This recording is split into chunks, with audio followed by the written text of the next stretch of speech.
नमस्कार, आप देख रहे हैं नवोदय टाइम्स पंजाब केसरी और मैं हूं आपके साथ रहनू। चलिए आज की अहम खबरों पर नजर डालते हैं। शशि थरूर ने पाकिस्तान को कोलंबिया के सामने बेनकाब कर दिया है। दरअसल कोलंबिया ने अपना ऑफिशियल तौर पर वो बयान वापस ले लिया है जिसमें उन्होंने भारतीय हमलों के बाद पाकिस्तान में हुई मौतों पर संवेदना व्यक्त की थी। इससे पहले भारत की सैन्य कार्रवाई में पाकिस्तान को हुए नुकसान पर कोलंबिया ने निराशा व्यक्त की थी। इस पर शशि थरूर ने चिंता जताते हुए कहा था कि हम भारत कोलंबिया सरकार की प्रतिक्रिया से थोड़े निराश हैं। भारत के सर्वदलीय प्रतिनिधिमंडल से मुलाकात के बाद कोलंबिया की उप विदेश मंत्री रोसा योलांडा विलाविशेनियो ने कहा, हमें पूरा विश्वास है कि आज हम जो स्पष्टीकरण मिला है और वास्तविक स्थिति, संघर्ष और कश्मीर में जो कुछ हुआ उसके बारे में अब हमारे पास जो जानकारी है उसके आधार पर हम बातचीत जारी रख सकते हैं। कांग्रेस सांसद शशि थरूर ने कोलंबिया के बयान वापस लेने पर कहा कि उप मंत्री ने बहुत ही विनम्रता से जिक्र किया कि उन्होंने वह बयान वापस ले लिया है जिस पर हमने चिंता व्यक्त की थी और वो इस मामले पर हमारी स्थिति को पूरी तरह समझती हैं, जो कि हमारे लिए बहुत मूल्यवान है। अमेरिका के राष्ट्रपति डोनाल्ड ट्रंप ने विदेशी स्टील इंपोर्ट पर टैरिफ लगाने का ऐलान कर दिया गया है। अब से 50% टैरिफ विदेशी स्टील इंपोर्ट पर लगेगा। उन्होंने शुक्रवार को पेंसिल्वेनिया के स्टील वर्कर्स से कहा कि वे उनके उद्योग की रक्षा के लिए स्टील आयात पर टैरिफ को दोगुना करने जा रहे हैं। अब विदेशी स्टील इंपोर्ट पर टैरिफ बढ़ाकर 50% कर दिया जाएगा। ये टैरिफ पहले 25% था, जिसे बढ़ाकर अब 50% किया गया है। सोशल मीडिया प्लेटफॉर्म पर अमेरिकी राष्ट्रपति डोनाल्ड ट्रंप ने एक पोस्ट में इसकी जानकारी दी। उन्होंने कहा कि एल्युमिनियम टैरिफ को भी दोगुना करके 50% किया जाएगा और दोनों टैरिफ बढ़ोतरी बुधवार से लागू हो जाएंगी। इसके अलावा ट्रंप ने जापान के साथ एक बड़े सौदे का भी ऐलान किया है। उन्होंने कहा है कि जापान की निप्पॉन स्टील प्रतिष्ठित अमेरिकी स्टील मेकर में निवेश करेगी।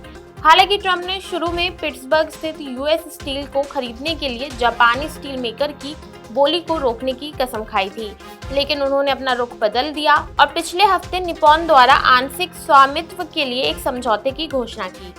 ऑपरेशन शील्ड के तहत आज 5 राज्यों और एक केंद्र शासित प्रदेश में मॉक ड्रिल की जाएगी। प्रशासन की माने तो इस दौरान सभी लाइटें बंद रखनी होंगी। प्रशासन ने लोगों से अपील की है कि वो घबराएं नहीं। इस दौरान ब्लैकआउट और सायरन बजाकर मॉक ड्रिल की जाएगी।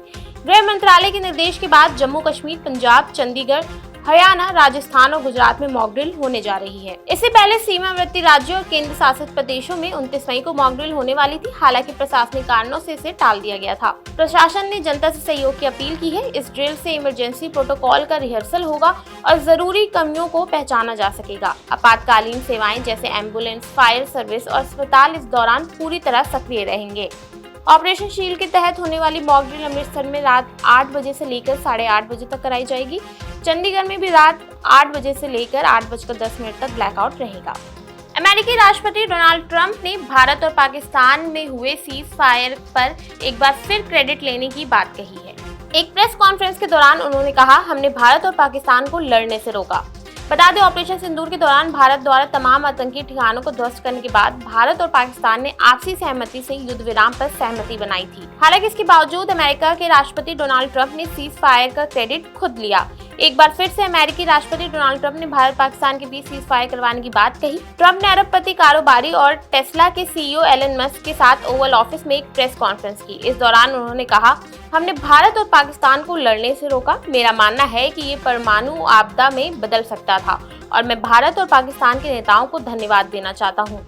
मैं अपने लोगों को धन्यवाद देना चाहता हूँ। पीएम मोदी आज भोपाल दौरे पर रहेंगे। बताया जा रहा है कि पीएम मोदी भोपाल से पाकिस्तान को फिर से कड़ा संदेश दे सकते हैं। पीएम भोपाल के जम्बूरी मैदान में लोका माता देवी अहिल्याबाई होलकर की 300वीं जयंती के मौके पर आयोजित महिला सशक्तिकरण महासम्मेलन में भाग लेंगे। खास बात यह है कि भोपाल में प्रधानमंत्री के दौरे की सुरक्षा की कमान महिला सुरक्षा कर्मी संभालेंगी। मैदान में पुलिस की तैनाती तो होगी ही, लेकिन अधिकतर सुरक्षा व्यवस्था महिला पुलिस कर्मियों के हाथों में रहेगी। नारी शक्ति का ये प्रतिनिधित्व ऑपरेशन सिंदूर थीम के अंतर्गत होगा, जो लोक माता अहिल्याबाई होलकर की 300वीं जयंती को और खास बनाएगा। पीएम मोदी भोपाल में रोड शो भी करेंगे। उनका ये रोड शो जम्बूरी मैदान में मुख्य मंच में पंडाल के अंतिम छोर तक यू आकार में बने सड़क मार्ग पर होगा। इस मौके पर पीएम मोदी अहिल्याबाई को समर्पित एक डाक टिकट भी जारी करेंगे। बता दें, भोपाल दौरे में पीएम मोदी आज मध्य प्रदेश को कई सौगात भी देंगे। पीएम इंदौर मेट्रो को वर्चुअली हरी झंडी दिखाएंगे। 6 किलोमीटर लंबे रूट से इंदौर वासियों को स्मार्ट ट्रांसपोर्ट की सौगात मिलेगी। इंदौर के इस येलो मेट्रो लाइन में 5 स्टेशन होंगे। तो ये थी आज की अहम खबरें, जिन पर हमारी दिन भर नजर बनी रहेगी। ऐसे ही देश और दुनिया की तमाम खबरों के लिए देखते रहिए नवोदय टाइम्स पंजाब केसरी।